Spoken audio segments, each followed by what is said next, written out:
for us to create border control efficiency, the need for coordination is important. First, the coordination within the national agencies that are involved.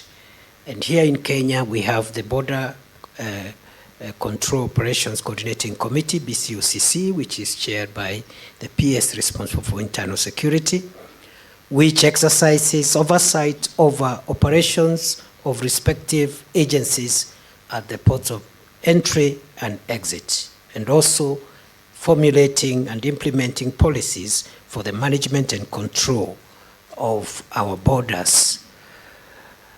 Other than the intra-national cooperation, there is of course need for bilateral coordination, which is the reason why all our brothers and sisters from the neighboring countries are here, because we are all one, and what they are doing in their countries is important to us, the same way what we are doing here in Kenya is important to them.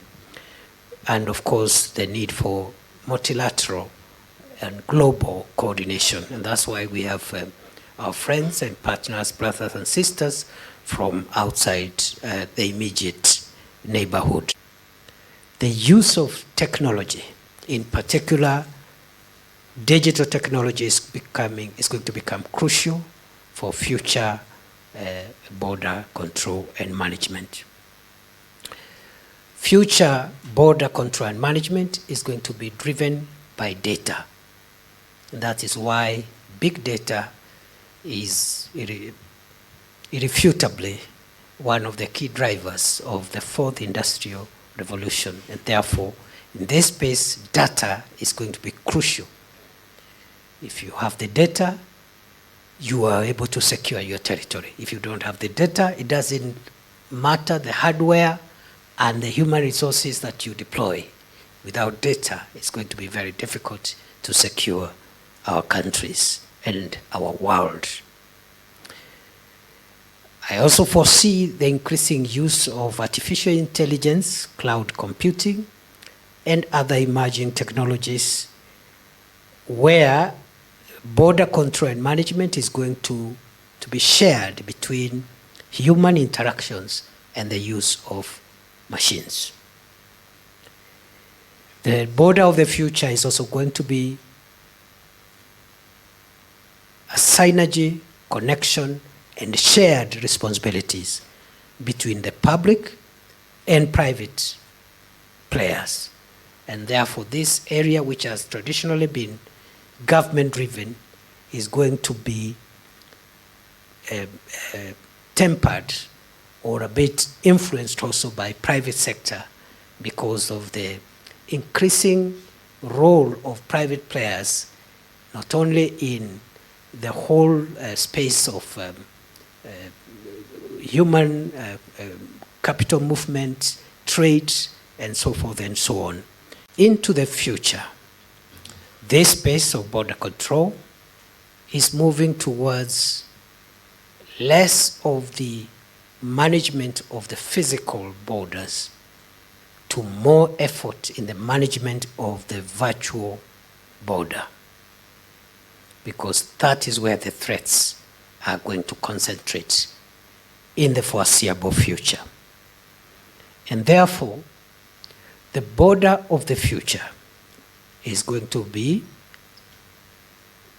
secure, but contactless, with less human interaction, but with a lot of security checks and controls. Because of the complexity of the security threats that we continue to face across the world, there is need for huge investments in border control technology.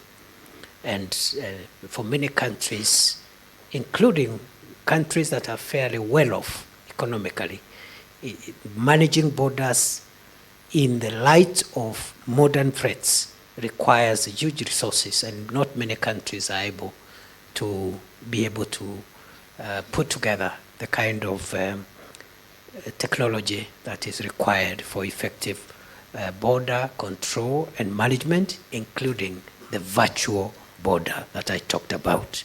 The traditional way of securing our territories will still remain to be relevant, and therefore the traditional security hardware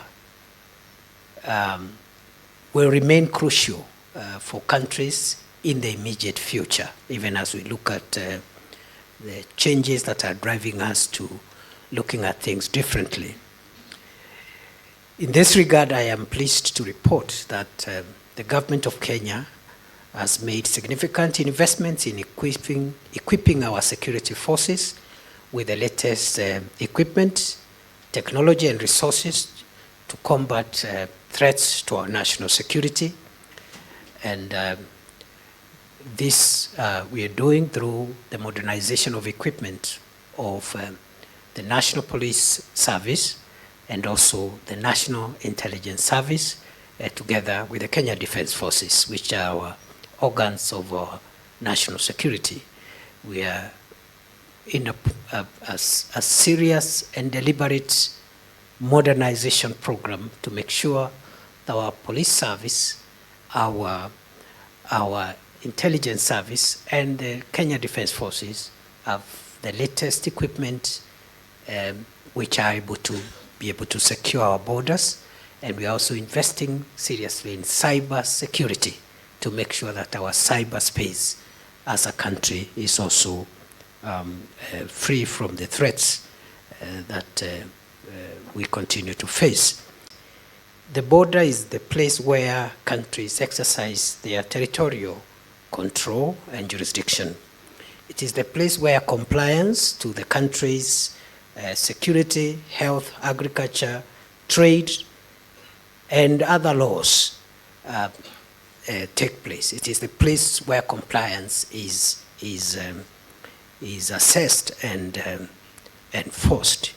However, the concept of the border has changed, qualitatively speaking, because today, while the physical border still exists, there is also the virtual border, which has brought its own complications and has become even more critical to manage and control, even more than the physical border. So as we struggle in harnessing our efforts to control and manage the physical border, we are confronted with the virtual border, which is giving us even more complications. As you're aware, traditionally we have always looked at our national borders in terms of the airspace, the sea, and also the land